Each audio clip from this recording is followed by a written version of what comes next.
海根巴瑟姆这个案子是美国司法部有史以来第一案涉嫌外国人腐败案。海根巴瑟姆敢走进中共的驻华盛顿领事馆来勾兑怎么把我遣返，震惊了美国司法界然后呢 Nickie Lum Davis 还有那个埃利波伊迪拿就漏一个海根巴瑟姆7000多万美元，7000万美元一个律师，你想想买奥曼尼普黑斯汀普恒他怎么会想要几百万的律师费呢？而这两家所都是10几亿美元的营业额，你去想想说在背后的股份、股票什么上市前的内幕交易多了去了，互相掌握着对方一大堆的犯罪证据所以说兄弟姐妹们，这个事儿热闹了这些事儿这些人不拔，对我们中国人对任何人在美国都是不安全的。如果这件事搞清楚了我们走到全世界都是获得尊重的。就像那个中伦律师所几个律师给我说的，郭先生，这票你干得太漂亮了，不管美国这件事情往下怎么进展，都有人质疑美国的 trustee 系统，都有人质疑美国的法律律师事务所和司法部之间高官员互相来任职的关系，而且一定会引起美国议院参众议院和未来的各个白宫之间高度重视，甚至是政治较量当中的工具。到底有多少美国的法律系统和中共之间有着所谓的蓝金黄关系，意义之深远我相信你们都能看明白了。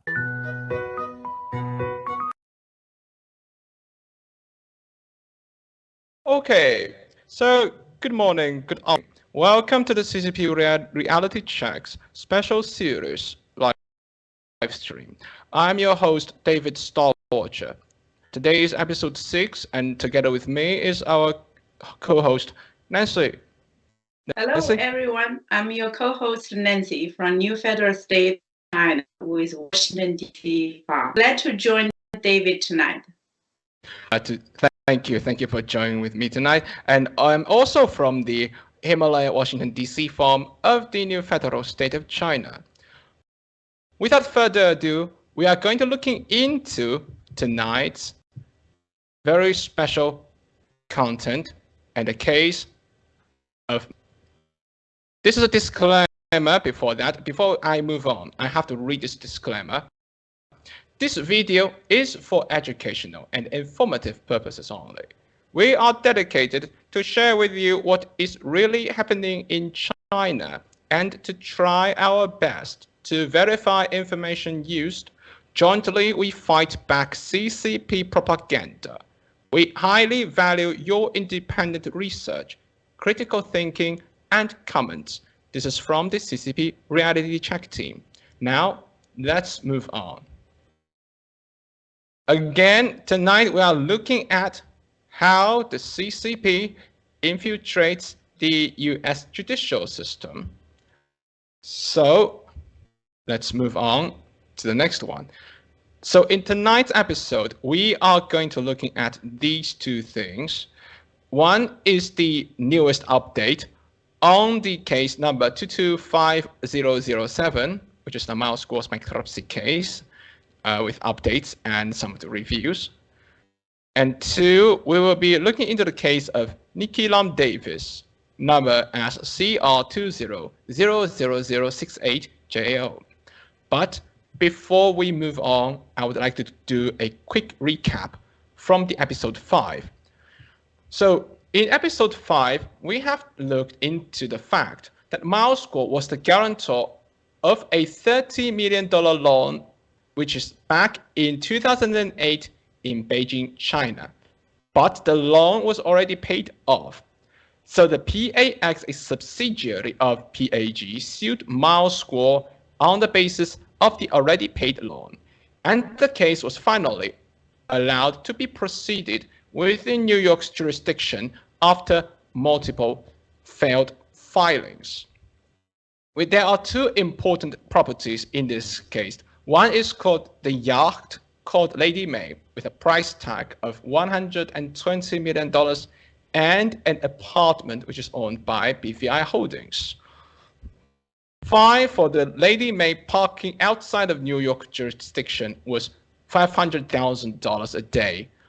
With 268 days, it accrued up to $134 million. And the judge ordered Miles Guo to pay $134 million in cash within 5 business days. So Mr. Miles Guo has to pay PAX $134 million plus the $30 million loans, which already paid off, with the $120 million of Lady May's price tag, which means the Lady May will be sold off in order to recoup the so-called loan from the PAX. It totals up to $280 million. So Miles Guo had to file a Chapter 11 bankruptcy because of the $280 million. So now we move on to the next one. We first looking into the case update.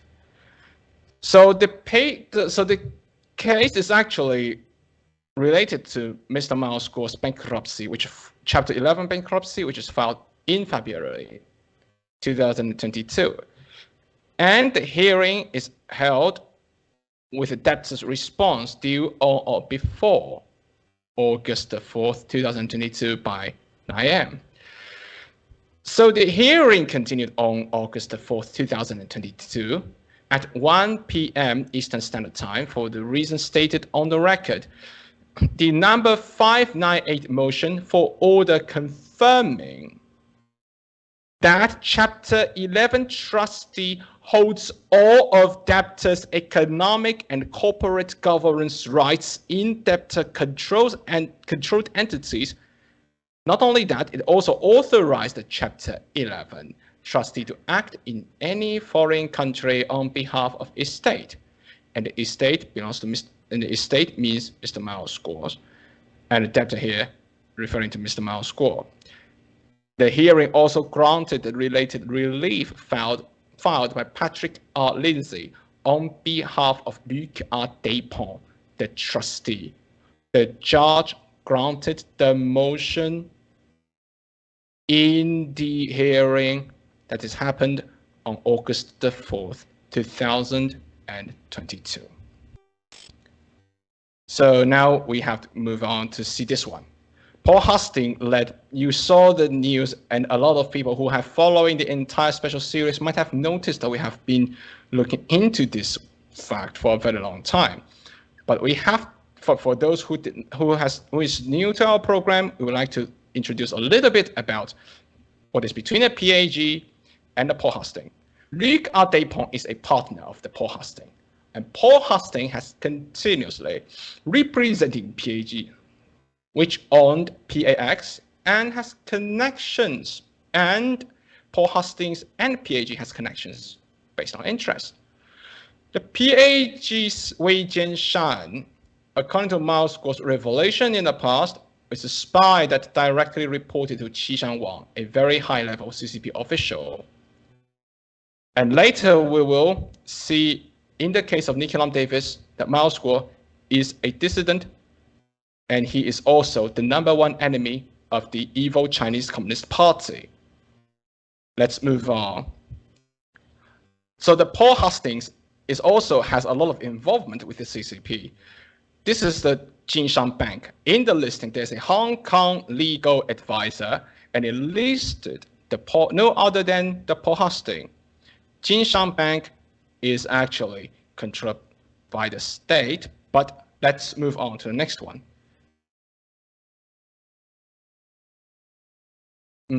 Next slide, please. Okay, just this one. Just stay here for a while. The Jinshan Bank here, you see there's another listing of some of the major stockholders. So among them is a fund called Harvest Fund Management. And the head of the Harvest Fund Management is no other than Bruno Wu. Let's move on. Okay, so now we see here, Paul Hastings is also representing Jinshan Bank. Jinshan Bank is a client of the Paul Hastings, and Harvest Fund is one of the major stockholders of Jinshan Bank. And the Harvest Fund is controlled and owned by the Bruno Wu. All right, we already now move on to the letter, which is a snapshot from the trustee. Luc Artépont asked for transfer the BVI, which is the apartment owned by the BVI Holdings. The letter was written on July the 31st, 2022, and a hearing was held on August the 4th, 2022, to ask debtor, of whom is Miles Score in this case, to sign the letter. There was not sufficient time to react on the letter. The New York court had decided BVI belongs to Qiang Guo, who is debtor's son prior to bankruptcy case. Now the trustee wants to override New York court's decision and asked debtor to transfer the property. The judge granted the motion. Let's move on to see what is really going on here. Okay, let's take a look. Here is the company information of the BVI. The full name is called British Virgin Island UK. This is a UK legal entity. So BVI is a UK entity and is governed under the UK law, the law of Britain, if you want to know. Now the property ownership is under dispute because it was decided by New York court that BVI belongs to Qiang Guo, which is debtor's son. So Nancy, I just cannot comprehend why would the court make things like this. You also have a lot of questions, right? Yeah. I'm not here to challenge the court's decision, right? I believe the judge have have the base to grant it the orders. But then for me, by going through the case, I do have a few questions that I wanted to challenge or ask to the process, right? So does a U.S. trustee have the legal right to handle a UK legal entity owned and without formal filings to show his alignment with the UK counterparties in UK, right? In this case, I went through the files. I don't see that kind of alignment was presented right before the trustee, which is looked at the palm, filed the motion for the judge to approval. And also why the trustee and then PAX are in such a hurry to push data to transfer the BVI properties, which are obviously under the ownership are under dispute, right? To hurry into such a motion and then the facts. And then also the next question I wanted to ask is the trustee entitled to override a New York court's decision, which has already decided BVI belong to Qiang Guo's, not the debtors, right? Yeah. So I believe there's certain process has to be done before any of these decisions or the motion is granted, right? But obviously, in this case, all of these process seems to be missing here. That's true. Yeah. And then Very goes sharp back observation. to like the trustee look at the palm, right? When he was appointed by the DOJ with an unprecedented process from the beginning Yeah. in July. And how could this happening, right? Why would I hope the court would allow Mr. Miles Gore to appeal all of these? At least the questions are obviously to me. Yeah. Very good question. Before we move on, I actually do.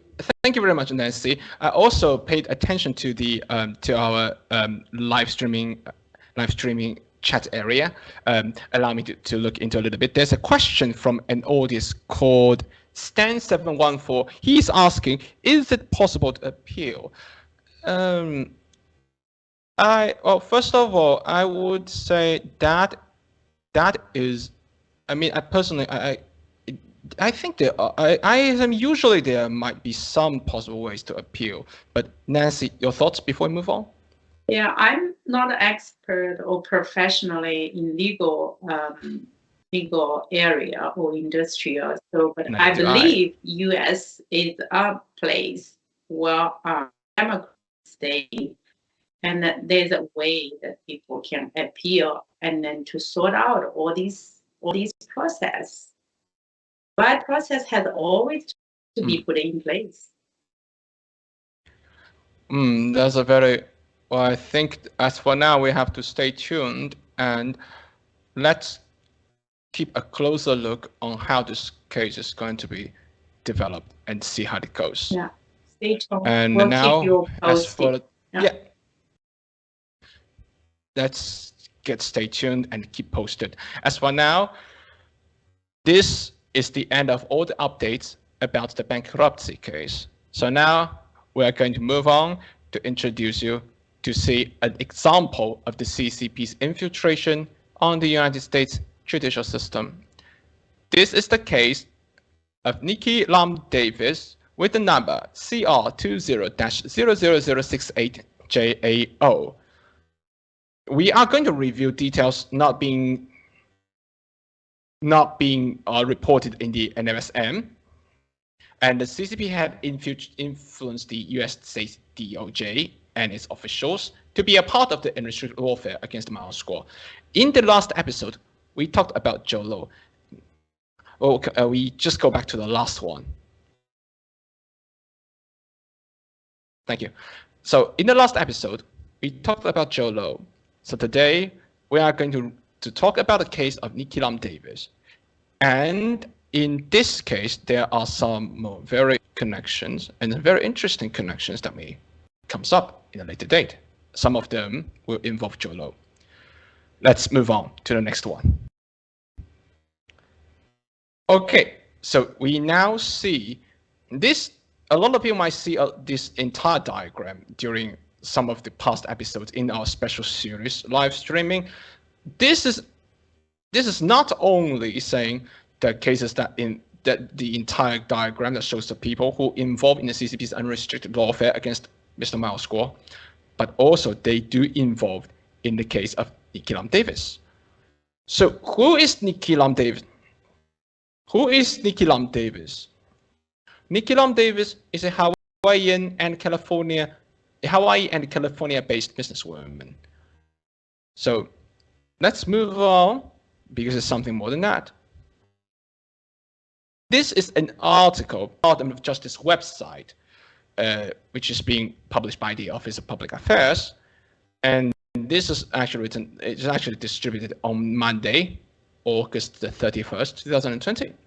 So Nickie Lum Davis has pleaded guilty to facilitating back-channel lobbying campaign to drop the 1MDB case and the removal of a foreign national back to the communist China. That foreign national here is Mr. Mao Squad. And now we will continue to take a look in the case itself. Before I continue introducing, some people may have noticed that the document has a different three-letter called LEK. The reason for the three differences is because this is actually the entire opinion and the facts of the case is becoming a memoranda of plea. But rest be assured, most of all the facts here are becoming undisputed, and they are all the same as with the one that's listed at 2000068 JAO. So this is actually a memorandum of plea of which Nickie Lum Davis pleaded guilty to the FARA violation, and this was filed on August the 31st, 2020. This is actually happening in Hawaii. And Nancy, you have, up to this point, you might have a lot of questions in your mind, right? Yes, I am. We all know in the communist China regime, and if you are with the party, you can make influence no matter your titles, no matter whether you are your positions. But I'm wondering, how could a business woman in US are making influence to the DOJ members and government officials? And how could DOJ members and then government officials in US can be convinced to side with the CCP regime to remove, in the case of in the attempt to remove Mr. Mike Spore back to China? Very good question, Nancy. This is actually $1 million question. If you have missed what she's saying, I will say that again. The question is, how could DOJ members and the government officials could be convinced to side with the CCP regime to remove Mr. Mao Squaw back to the communist China? And how could a businesswoman influence DOJ member and the government officials? We will look deeper into this case and answer this $1 million question. Let's move on.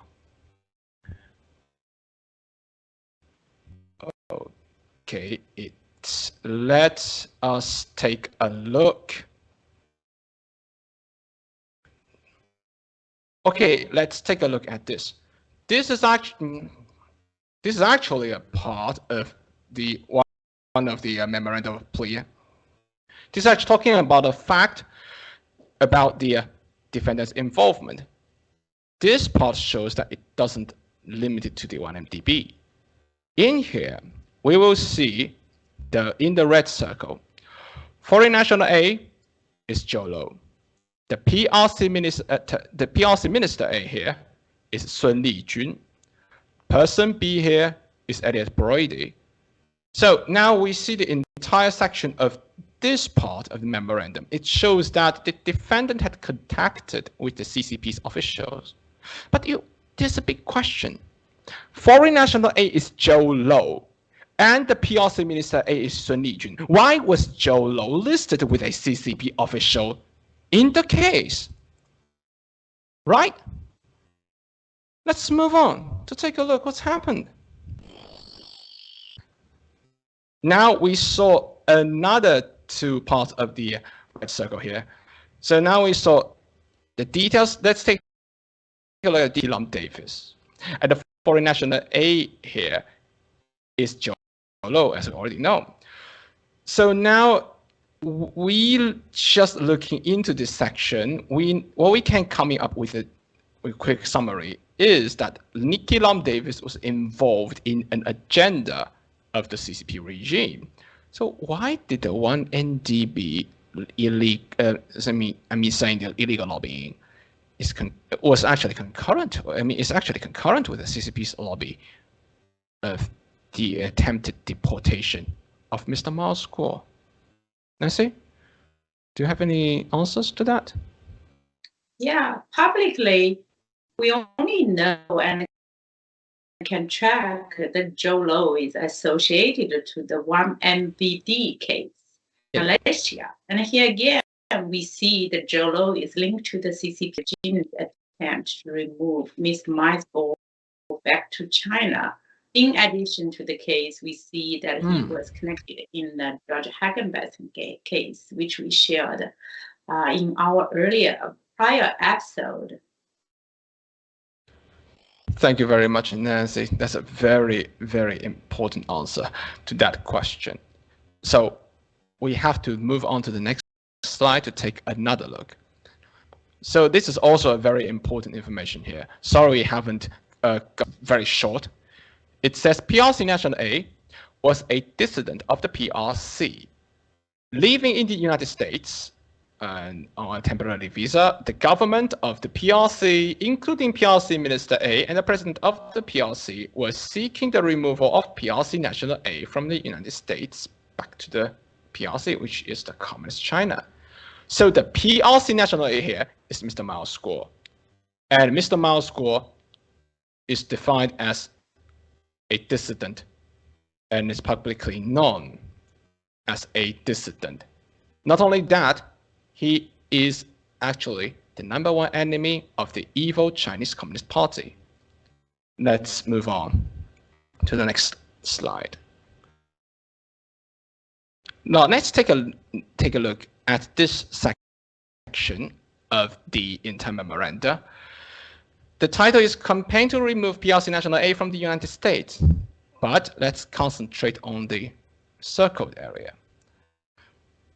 So if you're wondering, I'll read it out for you. It says, prior to the trip, the defendant, Nickie Lum Davis, and person B, Elliot Brady, discussed that it was important to foreign national A, which is of whom is the Jolo here, that PRC National A be deported from the United States. The purpose of the trip to Hong Kong was to meet with foreign national A and a foreign government official of the PRC to discuss PRC National A, of whom is Mao's Guo. Nancy, up to this point, do you have any? Do you have? I think you will have a lot of questions, right? Yeah. Again, Jolo is a Malaysia citizen, and according to all mainstream news and the informations, and he's only associated to the one MBD case, which is associated to the Malaysia government. And then if I was surprisingly to search and find it through Wikipedia, that Jolo is currently residing somewhere, potentially in China. Why would he is hiding in China? And what's Jolo's business with the CCP regime? Yeah. And also, we have a big question here. Why is Jolo involved with Nickie Lum Davis in the course of attempted deportation of Mr. Miles Guo? This is these are a very big question. So everyone knows Jolo by public media is associated with 1MDB, but the case tells us that he had some. He's not only that. He has some business. He has connections with the CCP regime. What is his business with the CCP regime, and why is he involved? Let's take a look next. Nancy, please. You say you want to share this entire section of the document with us. Sure. So.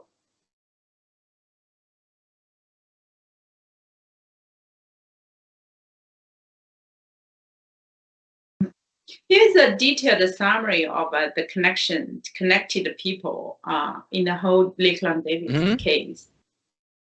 Okay. And Nickie Lum, I'll try to make it brief, right? So the foreign national A is Jolo. PRC Minister A is Li Jun-sung. Person B is Elliot Brody. Defendant is Nickie Lum Davis, and person A is Press Michelle. So basically, in this whole paragraph, is stated Nickie Lum Davis traveled to Hong Kong and Shenzhen, China, to meet with Jolo and Sun Lijun in a hotel suite. And Sun Lijun asked Elliot Brody to use his influence with high-ranking U.S. officials and advocate for Mr. Myers-Gore removed and returned to CCP regime. So it sounds like complicated. A lot of people are involved, but here we can see it was happening, and it was laid out in this memorandum. It happened, yeah. And then Nancy, next page. Yeah. So, before we move on, sure. I'm sorry to interrupt you for a while, but someone I actually listened to very carefully, but I also receive an audience who has the same reaction as I do from Stan 714. Again, he said very scary. Yes. When we dig into these publicly shared files that was documented through the legal system and read into the files, it is scary what is happening, and it's alarming what is happening in the I'm actually shaking right now. In the U.S. judicial system. And then we're coming into the thanks Stan 714 to share your opinion and your view. Your attention is really appreciated. So let's move on to the next page, right from the memorandum of this case, Nickie Lum Davis case. So it says Nickie Lum Davis understood that Elliot Brody was using his access and perceived influence with the administration to set up meetings between Lee Jin-sun and high-level officials at DOJ and DHS.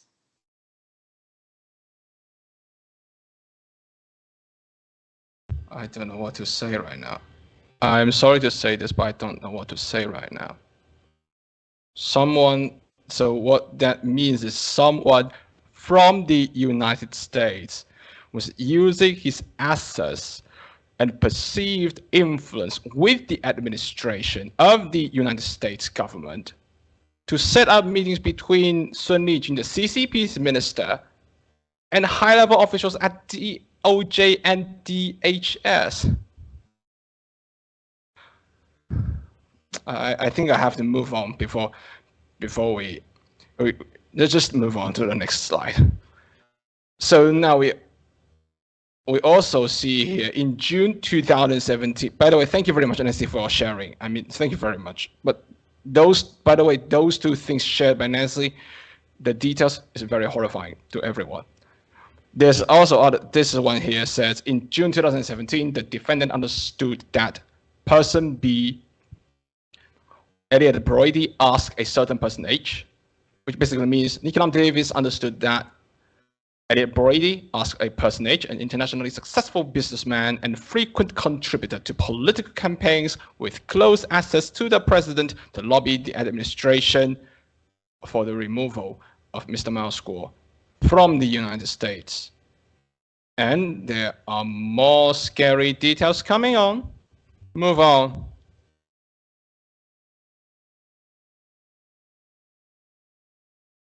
Let's put it to the full screen for our audiences to let our audience see what it says. It says, on or about June 30th, 2017, in reference to their efforts to first removal of Mr. Myers-Gore and the potential return of United States citizens held in the PRC, Nickie Lum Davis texted Elliot Brody in Vicker, which is a certain communication app.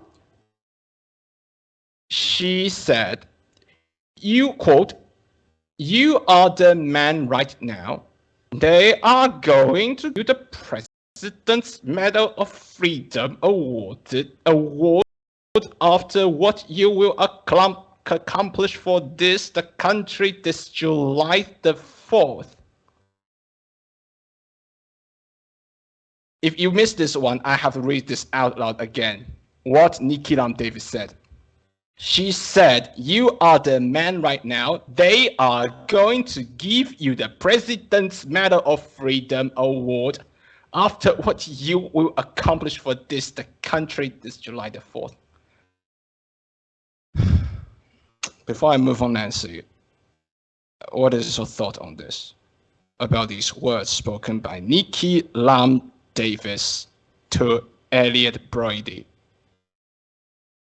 I don't know. I mean, it sounds familiar. Some of these business women who has influence to the CCP regimes or government officials might be able to say these kind of comments, right? That they can win some governmental rewards. But this is the United States. I don't know whether even a businesswoman is entitled or can be guaranteed this kind of comment, and it is officially documented here. It sounds very surprising to me. It's happening in the United States. I am very dumbfounded at this point. Let's move on to the next slide to see what's going on. So now the final charges for Nickie Lum Davis as follows. Nickie Lum Davis acknowledges that she has been charged in an information with violating Title 18, the United States Code, Section 2, violations of Title 22, United States Code, Sections 612 and 618, Section A, which is the Foreign Agents Registration Act, or FARA. If just a little bit of the reminder, if you are wondering who Bruno Jungwoo is, Bruno Jungwoo is registered under the FARA, and he is indeed a spy working for the CCP. I mean the Bruno Jungwoo. So now, as for Nickie Lum, let's come back to the Nickie Lum Davis case. Nickie Lum Davis, acting as an agent for Zhou Lo, not only involved in the 1MDB case, but also involved in the attempted deportation of Mao Squad by the CCP. Nickie Lum Davis, an agent of Zhou Lo, involved in the case of 1MDB and the attempted deportation of Mao Squad by the CCP. Let's move on to the next slide. So now we come to nearly a conclusion, but we do these are the people involved in the CCP Unrestricted Lawfare against Mr. Mao Squad. And Bruno Jungwoo is the mastermind behind this lawfare. Now, we shared George Higginbotham's case, Zhou Lo's case, Nickie Lum Davis' case, and all these three have pleaded guilty. So now let us stay tuned and let's look into next case for the next episode, the case of Elliot Brody. But there's a more pressing question for every one of us here. So CCP is the #1 threat of the United States democracy. Why there are some Americans, even some high-ranking officials in the government and inside the Department of Justice, willingly get involved in the relationship with the CCP regime? Yes, because millions of dollars have been transferred and millions of dollars are involved. We need to follow down the money and follow to the track and track down the CCP's money and follow the case. Very well said. Follow the money, and then we might be able to find out what's really happening. So thank you very much for joining us tonight.